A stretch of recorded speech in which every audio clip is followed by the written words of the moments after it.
கண்காட்சி நடத்தி ஒரு பெரும் அறிவியக்கத்தை செய்து கொண்டிருப்பது தமிழ்நாடு மட்டும்தான் நண்பர்களே. இன்றைக்கு பல இடங்களில் தமிழ்நாடு கோலோச்சி கொண்டிருக்கிறது. நம்முடைய ஒரு அறிவுசார் பெருமக்கள் உலகெங்கும் பல்வேறு துறைகளில் உயர்ந்து நிற்கிறார்கள் என்றால் அதற்கு அடிப்படை காரணம் இந்த ஒரு வாசிப்பு இயக்கம்தான். ஐயா பேச பேச அவர்கள் விரித்து சொன்ன விஷயங்கள் எங்கள் மருத்துவத்திலும் அவ்வளவு முக்கியமானது. இன்றைக்கு சித்த மருத்துவம் என்கிற ஒரு கட்டமைப்பு ஒரு தத்துவங்களோடு ஒரு மருந்தியல் கூறுகளோடு மருத்துவ வழிகாட்டுதல்களோடு ஒரு கல்லூரி கட்டமைப்புக்குள் தொழிற்கல்வியாக கடந்த 50-60 ஆண்டுகள் வந்திருக்கிறது என்றால், அதற்கு முன்னாடி 4000-5000 ஆண்டுகளாக ஐயா சொன்ன அந்த வாய்மொழி இலக்கிய தரவுகளாக எடுத்து மரபு மருத்துவமாக உயர்ந்து வந்தது தான் இன்றைக்கு சித்த மருத்துவம் ஒரு மிக முக்கியமான இடத்துக்கு வந்திருக்கிறது. அந்த வகையில் உயரிருந்து மேலிருந்து பார்க்கக்கூடிய அரசனும் அல்லது ஆளுமை மிக்க மக்களும் சொன்ன விஷயங்களை தாண்டி கீழிருந்து விளிம்பு நிலையில் இருக்கக்கூடிய மக்கள்களின் குரல் எப்படியாக இருந்தது, வாழ்வியல் எப்படியாக இருந்தது அப்படிங்கிறத அவர் சொல்ல எத்தனை விஷயங்கள் இந்த உலகத்தில் நாம் கற்றுக்கொள்ள வேண்டி இருக்கிறது அப்படிங்கிறது மனசில் ஓடிக்கொண்டே இருந்தது. இது வெறும் இந்த புத்தக கண்காட்சியில் அதை திரும்ப ஐயா பேசும்போது ஒரு வரி அப்படியே கோடிட்டு போனாங்க. இந்த கதவு என்கிற ஒரு கதை, இந்த ஜப்திங்கிற ஒரு விஷயம்லாம் இன்றைக்கி நமக்கு பெரும்பாலும் மக்களுக்கு தெரிஞ்சிருக்காது. அந்த கதவுங்கிற கதை எனக்கெல்லாம் எவ்வளோ ஒரு மனசில் தாக்கத்தை ஏற்படுத்தியது என்பது ஒரு உதாரணம் என்னென்னா, அந்த கதை படித்தப்போ அந்த கதையை படிச்சிங்கன்னா உங்களுக்கு தெரியும். அதை படித்து விட்டு உங்கள் ஊரை, உங்கள் வீட்டை, உங்கள் வீட்டின் நிலைக்கதவை பார்க்காமல் உங்களால் உறங்க முடியாது. எத்தனையோ ஒரு 50-60 ஆண்டுகளுக்கு முன்னாடி வந்த கதை. அந்த நிலைக்கதவு கீழே கிடக்கிற காட்சியை பார்த்து இந்த கதவுல என்னெல்லாம் விளையாடணும், நான் விளையாண்டுருக்கிறேன் சின்ன பிள்ளையில. கதவுல மேலே ஏறிட்டு 2 பேர் சேர்ந்து கதவை தள்ளுவாங்க. ஊருக்கு போகிறதுக்கு டிக்கெட் கொடுப்பாங்க. இந்த பக்கத்துலேருந்து தள்ளி அந்த பக்கம் அந்த கதவை வந்துச்சுன்னா அதுதான் பெரிய பயணம். அப்படியான பயணத்தில் சிலாகித்திருக்கிறோம்.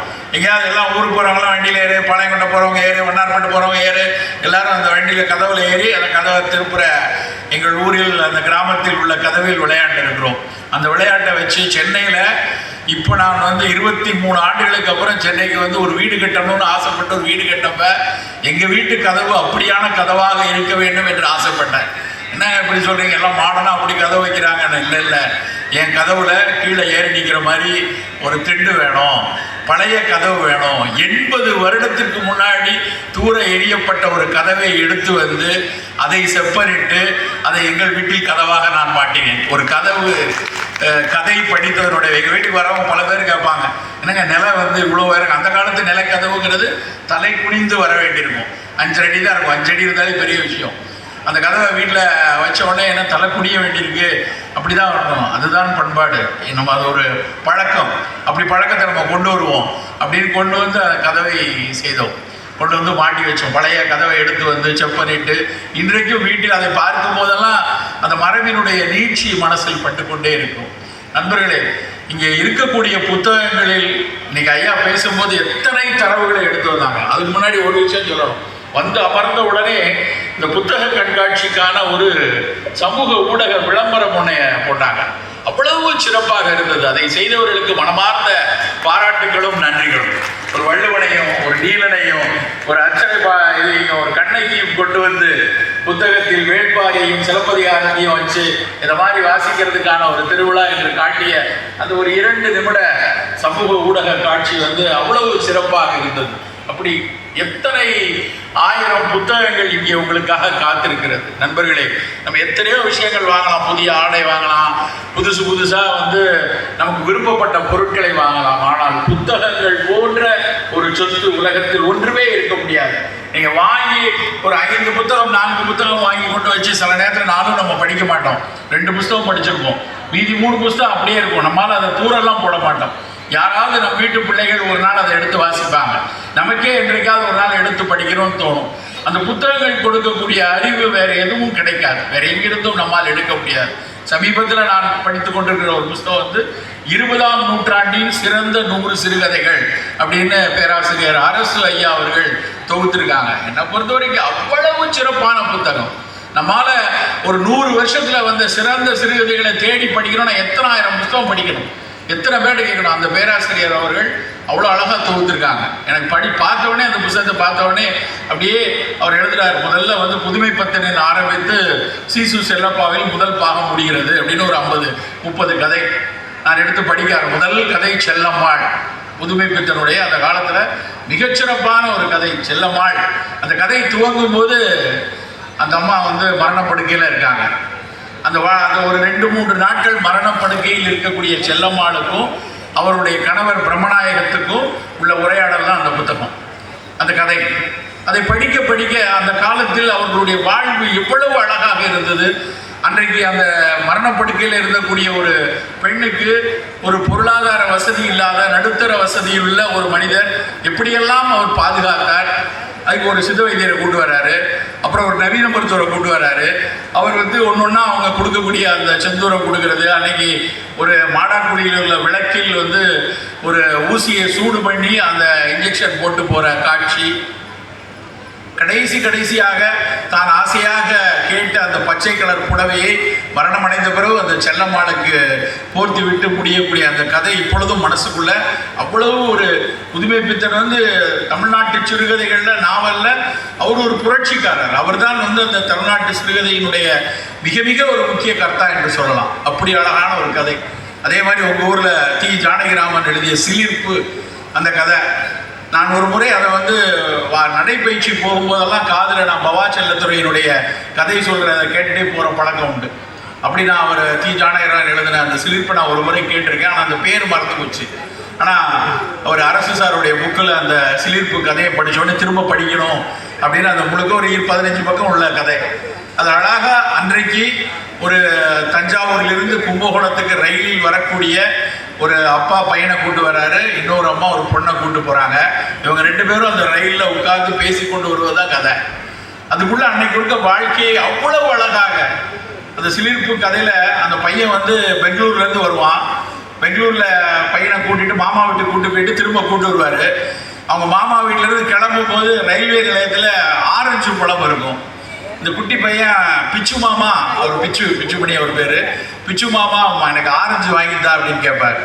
அவர் காதில் விழாதது போல் திருப்பி கொண்டிருந்தார் அப்படின்னு எழுதுவார். அதில் அவருக்கு ஆரஞ்சு பழம் வாங்கன்னு அந்த பையன் கேட்டது தெரியும், ஆனால் வாங்கி கொடுத்தா காசாக திருப்பி நின்னாரு அப்படின்னு அந்த செய்தி இருக்கும். அந்த பையன் உட்கார்ந்த உடனே சொல்லுவான், மாமா வந்து ஆரஞ்சு பழம் கேட்டவுடனே வாங்கி கொடுக்கல, அவர் தான் 900 ரூபா சம்பளம் வாங்குறாருல, அவர் ஏன் ஆரஞ்சு பழம் வாங்கி கொடுக்கல, நீயாவது 100 ரூபா சம்பளம் வாங்குற அப்படின்னு சொல்லுவார். உடனே அப்பா கேட்பாரு, நான் 100 ரூபா சம்பளம் வாங்குறேன்னு உனக்கு யாருடா சொன்னா? பிச்சு மாமா தான் சொன்னார் அப்படின்பா. அப்போ அவர் போட்டு கொடுத்துருக்காரு, உங்களை விட பெரிய ஆளு நான் அப்படின்னு அந்த ஓட்டத்தில் அந்த பையனின் சொன்ன விஷயமா இருக்கும். பையன் ஏக்கத்தோடு வந்து அந்த ரயிலில் உட்காந்துருப்பான். ரயிலில் நிறைய ஆரஞ்சு பழ தொலிகள் கிடக்கும் அந்த கூப்பையில். அந்த ஆரஞ்சு பழ தொலிகள் இருக்கும்போது பார்த்தா முன்னாடி இருக்கவங்களாம் வாங்கியிருப்பாங்க. அந்த பையன் ஏக்கத்தோடு பார்த்ததை அவர் எழுதுவார். அதுக்கப்புறம் ஒரு பொண்ணை கூட்டிட்டு ஒரு அம்மா வந்து ஏறும். அந்த பொண்ணு 10 வயது பொண்ணு. அந்த 10 வயது பொண்ணை வந்து எங்கம்மா கூட்டு போகிறீங்க பொண்ணை, நீங்கள் அவள் பொண்ணுன்னு நினச்சி கேட்பாங்க. இல்லை என் பொண்ணு இல்லை, எங்கள் வீட்டில் வேலைக்கு இருந்த பொண்ணு, இப்போ இன்னொரு ஜட்ஜ் ஐயா வீட்டுக்கு வேலைக்கு போகிறாங்க. 10 வயது குழந்தை வேலைக்கு எங்கே போகிறது என்றால் ஹவுராவுக்கு போகிறாங்க, கல்கத்தாவுக்கு படிக்க போகும். அந்த பிள்ளையிடம் கேட்பார் அவர், என்னம்மா நீ வேலை செய்வேன் அப்படின்னு கேட்டால், நான் நல்லா துணி துவைப்பேன், நல்லா 10 பாத்திரம்லாம் தேய்ப்பேன், புடவையெல்லாம் மடித்து வைப்பேன், கை குழந்தைகளை நன்றாக பார்த்து கொள்வேன், அந்த குழந்தைய குளிப்பாட்டெல்லாம் நான் செய்வேன், இப்போ நான் அங்கே தான் போகிறேன் வேலைக்கு, அந்த வேலைக்கு தான் போகிறேன். அன்றைக்கு வாழ்வு எப்படி இருந்தது என்பதை அந்த கதையில் அந்த குழந்தையினுடைய மொழியில் நம்மால் ஜானகிராமன் அதில் எழுதியிருப்பார். அதை படிக்கும்போது அந்த குழந்தை இந்த வயசில் இந்த வேலைக்காக அங்கே போகுது, என்ன சம்பளம் கொடுப்பாங்க அப்படின்னு கேட்டால், தீபாவளிக்கு பொங்கலுக்கு எனக்கு பாவாடையும் சட்டையும் எடுத்து கொடுப்பாங்க, அதுக்கப்புறம் எனக்கு 2 வேளை சோறு கொடுப்பாங்க அப்படின்னு சொல்லி அந்த குழந்தை சொல்லும். அந்த குழந்தைய இப்படியெல்லாம் பேசிக்கொண்டு இருக்கும்போது பசி நேரத்தில் திருச்சியில் போய் வேண்டி நிற்கும். திருச்சியில் போய் அவங்க வந்து சாப்பிட்றதுக்கு இந்த குழந்தைய கூட்டு போய் சாப்பாடு வாங்கி கொடுப்பார் அவர், அந்த பையனையும் பொண்ணையும். அப்புறம் பேசிக்கொண்டே வருவார்கள். கும்பகோணத்தில் அந்த குழந்தைய பையனை கூட்டிட்டு இவர் இறங்கணும். அப்போ அந்த இடத்துல திருச்சியில் அவர் சாப்பாடு வாங்கிட்டு வரும்போது கொஞ்சம் ஆரஞ்சு பழம் வாங்கி கொடுத்துருவாரு. கேட்டுகிட்டே இருக்கானே அப்படின்னு ஆரஞ்சு பழம் வாங்கி கொடுத்துருவாரு. கும்பகோணத்தில் இறங்கும்போது பையனை கூட்டிகிட்டு இறங்கிடுவார். இறங்கினதுக்கப்புறம் பையன்ட டேய் ஆரஞ்சு பழத்தை எங்கடா வச்ச அப்படின்னு கேட்பார். அப்போ அவன் சொல்லுவான், இல்லைப்பா அந்த பாப்பாவுக்கு நான் அந்த ஆரஞ்சு பழத்தை கொடுத்துட்டேன் அப்படிப்பா. கதை அதோடு முடியும். சிலிர்ப்பு, இதை சொல்லும்போது என் கை கூட சிலிர்க்கிறது. அந்த பையன் மனசில் அந்த தான் ஆசையாக கேட்ட விஷயத்த அந்த குழந்தைக்கு கொடுக்கணுங்கிற ஒரு எண்ணம் விளைந்திருக்கிறது அல்லவா? எவ்வளவு அழகான ஒரு கவித்துவமான ஒரு சிந்தனை அந்த இடத்துல வந்திருக்கு. இந்த கதையை இந்த நூலில், அந்த அரசு தொகுத்த நூலில் அன்னைக்கு ஜானகிராமன் எழுதின கதையை படித்ததுனால தானே எனக்கு அந்த உணர்வு வருது. அப்படியான புத்தகங்களை நீங்கள் வாசிக்க வேணுமா வேண்டாமா? நண்பர்களே, நாம் இங்கிருந்து செல்லும் பொழுது 50 ரூபாயோ 100 ரூபாயோ 200 ரூபாயோ புத்தகங்களை வாங்கி செல்லுங்கள். அரசு மறுபடி இப்படியான புத்தக கண்காட்சிகளை நடத்துவதற்கான அடிப்படை காரணம் வாசிக்க வேண்டும் என்பதற்காகத்தான். நேற்று இரவு நான் வண்டியில் வரும்போது அப்போ கூட ஒரு புத்தகத்தை எடுத்து வரேன். காலையில் இப்போ ஏதாவது ஒரு படிச்சுட்டு வருவோம். என்ன புத்தகம் படிக்கலாம் எடுத்தப்ப ஒரு இந்திய பயணம் அப்படின்னு ஒரு புத்தகம் இருந்துச்சு. அது ஜெயமோகன் எழுதின புத்தகம். அந்த புத்தகத்தில் அவர் குறுக்கு வாட்டில் இந்தியாவை போன ஒரு பயணத்தை எழுதியிருந்தார். அதில் சும்மா நம்ம வரிசையாக படிக்கணும் அவசியம். ஒரு 4 பக்கம் அதில் பார்க்கும்போது ஒரு சாரநாத் ஸ்தூபியை பற்றி படிப்போம். எனக்கு தோணுச்சு, நாளைக்கு நாகப்பட்டினம் போகிறோம். நாகப்பட்டினம் அப்படின்னாலே நம்ம மனசில் தோன்ற விஷயம் இங்கே எப்படி ஒரு புத்த விகாரங்கள் இருந்தது. சூடாமணி விகாரம் எவ்வளவு. இந்த இடத்துல நான் நிற்கிறேன்னா ஒரு 1500 2000 ஆண்டுகளுக்கு முன்னாடி இந்த இடத்துல ஒரு மாபெரும் அறிவு இயக்கம் பௌத்தர்களால் நடத்தப்பட்ட பூமியில் நம்ம நிற்கிறோங்கிறது எவ்வளவு பெருமைக்குரிய விஷயம். அந்த சூடாமணி விகாரத்தில் அவ்வளோ பெரிய அறிவு களஞ்சியமும் அறிவு இயக்கமும் அன்றைக்கி நடந்திருக்கு அப்படிங்கிறது வரலாற்று கூறு. அன்றைக்கு அந்த பௌத்தர்கள் வைத்திருந்த பல்வேறு வெண்கல தரவுகள் இன்னைக்கு லீடன் யூனிவர்சிட்டியில் இருக்குது. நெதர்லாண்ட்ஸில் டச்சுக்காரர்களால் இங்கிருந்து எடுத்து செல்லப்பட்டு லேடன் பல்கலைக்கழகத்தில் நாகப்பட்டினத்தின் ஒரு சூடாமணி விகாரத்தில் உள்ள ஒரு வெண்கல தகடு என்று அங்கே வைத்திருக்கிறாள். என் மகள் அங்கே இருக்க. அவ சொல்ற, அப்பா அடுத்த தடவை வரும்போது அங்கே பார்க்கணும், நீங்கள் அங்கே லேடன் பல்கலைக்கழகம் வச்சிருக்கதா போட்டிருக்காங்க, நம்ம போய் தேடணும் அப்படின்னு சொல்கிறாங்க. அப்போ அதை பார்க்கும்போது நான் நேற்று அந்த புத்தகத்தில் படிக்கும்போது அந்த சாரநாத் தூபியை பற்றி படித்து அவர் எழுதுகிறார். அவர் எங்கேயோ வாரணாசியிலேருந்து சாரநாத்துக்கு வண்டியில் போன ஒரு நாளையும் அந்த ஸ்தூபியை பார்த்து அங்கே எல்லாம் சிதைவுபட்ட செங்கல் ஸ்தூபிகள்லாம் சிதைவுபட்டு உடைந்து கிடக்கக்கூடிய காட்சிகளை அவர் விவரிக்கிறார். பல மக்கள் இப்போ அங்கே இருக்கக்கூடிய செங்கல்களை தோண்டி எடுத்துகிட்டு போனதெல்லாம் அவர் எழுதுகிறாரு. அதை எழுதும்போது அவர் அங்கே தான் இன்னைக்கு நம்ம இந்திய அரசாங்கத்தினுடைய அந்த 4 சிங்கங்கள் ஒன்றை ஒன்று பார்த்து கொண்டிருக்கக்கூடிய அந்த அசோக ஸ்தூபின்னு சொல்லதும் அதுக்கு கீழே இருக்கக்கூடிய தர்ம சக்கரம். இன்னைக்கு நம்ம தெரியும், நமக்கு எல்லாருக்கும் கேள்வியாக கேட்டால் தர்ம சக்கரம்னா அதில் 24 கோடு இருக்குன்னு நமக்கு தெரியும். ஆனால் உண்மையாக சாரநாத் தூபியிலிருந்து 36 தர்ம சக்கரம். அந்த 36 தர்ம சக்கரம் என்பது பௌத்தத்தினுடைய ஒரு குறியீடு. இதெல்லாம் இப்படியான விஷயங்கள். நான் ஒரு சித்த மருத்துவம் சார்ந்த விஷயங்களை நான் தேடுறேன், படிக்கிறேன், பேசுகிறேன். ஆனால் அதை தாண்டி இப்படியான நூல்கள் வழியாக வாசிக்கும் போது மட்டும்தான் சக சமுதாயமும் சமூகத்தையும் புரிந்து கொள்ள முடிகிறது. நண்பர்களே, இப்படியான புத்தக கண்காட்சிகள் நடப்பது என்பது நீங்கள் ஒரு புத்தகம் வேணும், 2 புத்தகம் வேணும், வாங்கி சென்று படித்து கொண்டே இருக்கணும். உங்கள் குழந்தைகளுக்கு வாசிப்பை கற்றுக் கொடுக்க வேண்டும் என்பதற்காகத்தான். வீடு கட்டுறோம் நாங்கள் 23-22 வருஷத்துக்கு அப்புறம். வீட்டில் ஒவ்வொருத்தரும், என் மனைவிக்கு 2 அறை வைக்கணும், 2 பெட்ரூம் வேணும், நமக்கு ஒன்று குழந்தைகள் கொண்டு வைக்கணும் அப்படின்னு அவங்க கேட்குறாங்க. நான் அந்த கட்டட கலைஞரிடம் சொன்னேன், எனக்கு ஒரு அறை வேணும், அது நூலக அறை அப்படின்னு, லைப்ரரி வேணும்னு கேட்குறேன். என்கிட்ட 5000 புக்குக்கிட்ட இருக்குது, நான் அதெல்லாம் அடுக்கி வைக்கணும். அதெல்லாம் நாவல்கள் தனியாக, கட்டுரைகள் தனியாக, இலக்கியங்கள் தனியாக, சமூக சிந்தனையாளர்களுடைய கருத்துக்கள் தனியாக அப்படிலாம் அடுக்கி வைக்கணும். அதுதான் எனக்கான ஆசையாக இருந்துச்சு. சார், இதுக்கு 150 சதுர அடி அடிஷ்னலாக வேணும், இது எதுக்கு? இது நீங்கள் வேணால் உங்கள் பெட்ரூம்லேயே பூரா புத்தகத்தை அடிக்குவாங்களேன் அப்படிலாம் கேட்டார். இல்லை, எனக்கு அங்கே பெட்ரூம்லேயே புத்தகம் எடுக்கிறது வேணும், பட் இப்படி ஒரு அறை வேணும் என்று. இன்றைக்கு என் வீட்டில் நான் என் நண்பர்கள்லாம் வரும்போது அந்த நூலக அறைக்கு அழைத்து செல்வதுதான் எனக்கு அவ்வளவு சந்தோஷமாக இருக்கும். இங்கே பாருங்கள், தேவதேவன் இருக்காரு, இங்கே பாருங்கள் வண்ணதாசன் இருக்காரு, இங்கே பாருங்கள் வண்ணநிலவன் இருக்காரு, இங்கே பாருங்கள் எல்லாம். அப்படி அத்தனை கட்டுரைகளையும் கவிதைகளையும் பார்க்கும்போது அவர்கள் எல்லோரும் நம்மோடு இருக்கிறதை விட ஒரு பெரிய அறிவாற்றல் எங்கே கிடைத்து விடும்.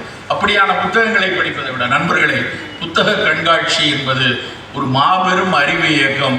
உங்கள் இல்லங்களில், உங்கள் வீட்டில் குறைந்தபட்சம் ஒவ்வொரு புத்தக காட்சியும் 2-3 புத்தகங்கள், அது வரலாற்று புத்தகமாக இருக்கட்டும், கவிதை புத்தகமாக இருக்கட்டும், சமூக புத்தகமாக இருக்கட்டும், தத்துவ புத்தகமாக இருக்கட்டும், பயணங்கள் பற்றிய புத்தகமாக இருக்கட்டும், ஏதாவது 2 புத்தகம் கண்டிப்பாக இருக்கணும். ஒரு நாளைக்கு 4-5 பக்கங்களை வாசிக்கக்கூடிய பழக்கத்தை வச்சுக்கணும். நம்ம தட்டையாக பாடத்துக்கு நீட்டுக்கு படிக்கிறேன், ஜேஇக்கு படிக்கிறேன், அதுக்கான புஸ்தகம் வச்சிருக்கிறேன் அப்படின்னு தட்டையாக இருக்கிறதுனால நாம் சமூகத்தில் பெருவளர்ச்சியை அடைந்து விட முடியாது. பக்கவாட்டில் என்ன நடக்கிறது, வரலாறு என்ன சொல்கிறது, சமூகம் என்ன மாதிரி நகர்ந்து இருக்கிறது என்பதை பார்க்கணும்னா வாசிக்க வேண்டும் நண்பர்களே. அப்படியான வாசிப்பு இந்த இடத்துல ஒரு பெரும் அறிவு இயக்கமாக தொடர்ந்து நடக்க வேண்டும் நண்பர்களே. நம்முடைய விஷயத்துக்கு வருவோம்.